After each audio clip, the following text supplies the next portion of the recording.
Hello fam, hi against tuning in. In tonight's video, we have this problem 21 to the power x minus 3 to the power x equals 432, and we want to get the value of x.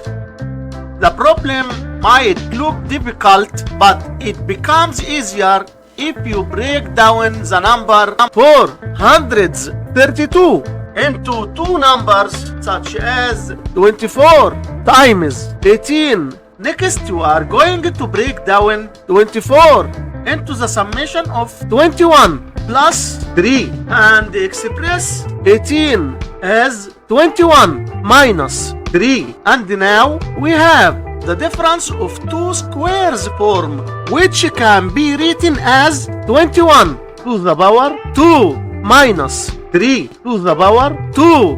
By comparing both sides of the equation, it's clear that x equals 2, and this is our final answer for this problem. Don't forget to like, share and subscribe to the channel.